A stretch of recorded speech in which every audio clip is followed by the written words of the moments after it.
আসলে আমরা অনেক ধরনের কাজ করি এবং প্রত্যেকটা কাজই এক একটা এক্সপিরিয়েন্স হিসেবে থেকে যায়, বাট এই এক্সপিরিয়েন্সটা আমার কাছে মনে হয় খুবই স্পেশাল, যেটা আমার কাছে মনে হয় আমার ভিতরে সবসময় থেকে যায়।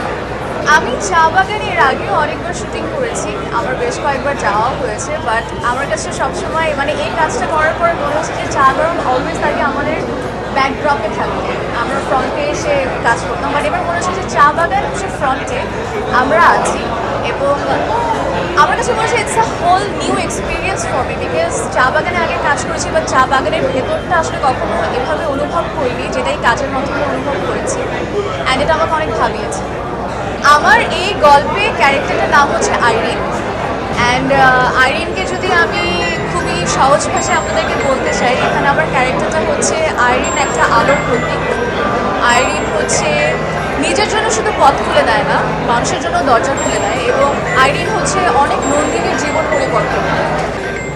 এইটা আমার ক্যারিয়ার আমি আপনাকে বলি, চা গরমটা নিয়ে আমার যেটা মনে হচ্ছে, চা গরমটা আসলে কি, এক কাপ চা গরম খেলে আমাদের কেমন লাগে, এক কাপ গরম চা খেলে আমাদের অনেক রিফ্রেশিং লাগে, অ্যাট দ্য সেম টাইম চা খেলে কিন্তু ঘুমও ভেঙে যায়, একটা অ্যাওয়েকিং লাগে।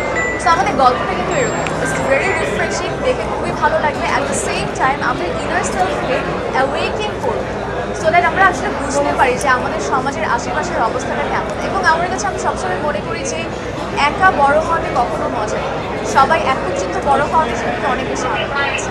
এছাড়া আমাদের এটার বার্তাটা এটাই হচ্ছে যে আপনারা এই ফিল্মটা দেখুন, এবং দেখে আপনাদের মধ্যে যে অ্যাওয়েকিংটা হবে ওটাকে আপনারা কন্টিনিউ করেন এবং try to change their life and the others.